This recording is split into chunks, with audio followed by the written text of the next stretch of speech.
Okay, so next day we'll start disassembling the bottom end.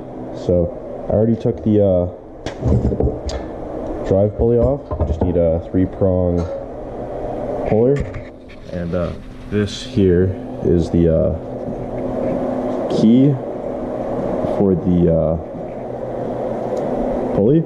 So you don't want to lose that, so just throw a zip tie around that.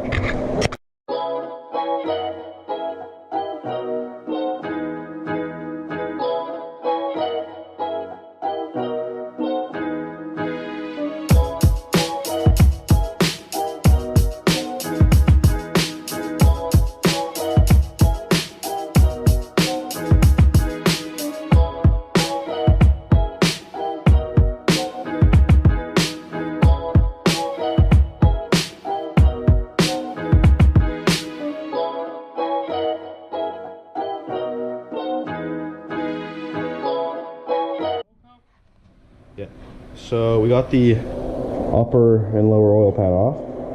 Now all there is left, it was what, 10 mil, two 10 mil nuts, and then 14 millimeter bolts all around. And then the aftermarket bigger oil pan had some weird stud things that you had to take out that were 10 mil.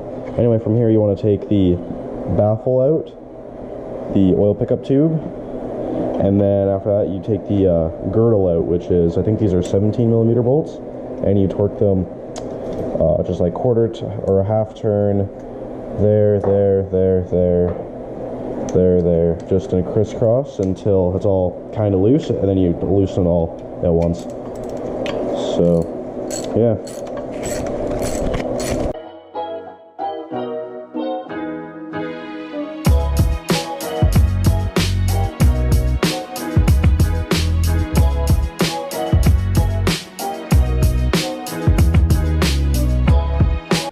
Okay, so we got the first cylinder piston and rod out, which was the one we had low compression. And exactly like your first motor that now I have and rebuilt, like we're doing to this one. I sold to him the first engine. The ring. And now, see what is karma. The karma came back. Once again, I'll put a pic in the video of my engine ring land, but crack there. And crack there. It's a Subaru cousin. Yeah. It's literally like an identical crack to what mine were. In the video, I'll put a picture of what mine looked like. It's literally the exact same cylinder one. So yeah, let's get to disassembling the rest of the block.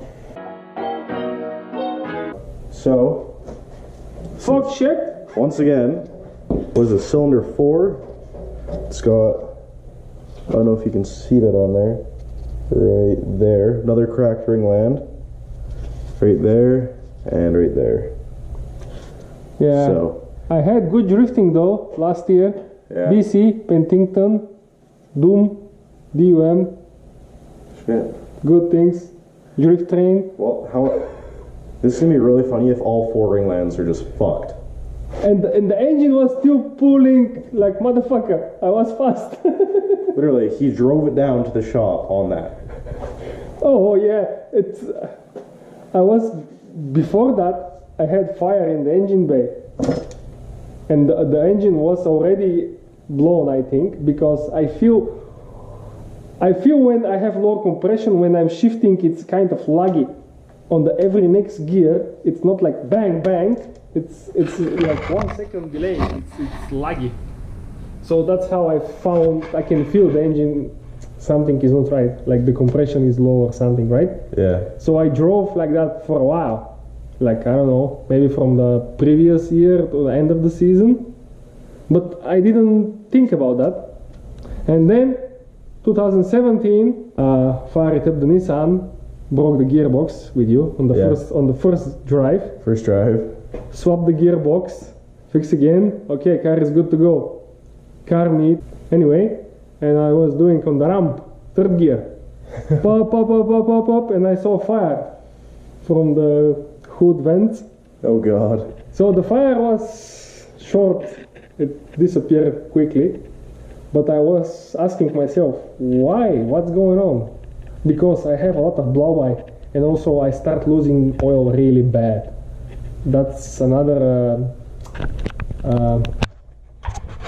thing which mean you have a problem. If you're losing oil really bad, too much blow-by, or eventually bearing of the turbo gone and losing oil from the turbo, right? Yeah. But yeah, I checked the compression on the next day and found cylinder 1 super low, 70, 80. Doesn't matter, warm engine or cold engine, same. And so in cylinder 4 was, what was the compression on that? 115, 120. The rest of the cylinders were good, man. So only 1 and 4 were a little low. Yeah, actually fourth was good. Only first was extremely low and different than the rest of the trip. Okay. Yeah, but the car was still fast. Anyway, it'll be better since once the rebuild's done, so.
Okay, so you saw the crankshafts out. This motor actually looks very new. Like everything's really clean.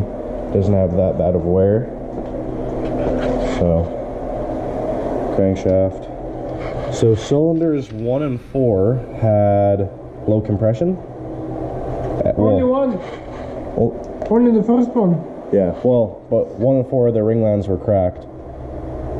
So everything's out. So do you want to tell them what the plan is? What you're going for the build? I don't know. No idea? So. I follow your recommendation. Oh, okay. So, CP pistons, Eagle rods, because they're cheap and good enough. We are poor drifters. Why don't you go Wiseco pistons then? They're cheaper. Slightly, like $100, 150. That's what I got mine. Both are Americans, right? They make them in the States. Yeah. I think Wiseco are Michigan or something, and the CP are in California. Are you gonna keep stock 8.5 to 1 compression? That's a good question. Because I have 9 to 1 in mine. And sounds good for better spooling. Anyway, so yeah, forged rods, forged pistons, all new bearings, all new ARP studs for everything. That's what I got in mine there, which is actually his old engine, which the first time he did get ringline failure on that engine. So the head gonna stay stock. The head. yeah, are you gonna? Although I'm thinking about pong cams, the 256. 256, yeah. I don't know. Depending on how much cash I have after I get the turbo and all the seats and harnesses in my car, I might go springs, retainers, valves, and cams. But for now, for me, it's just cams. Anyway. Peace.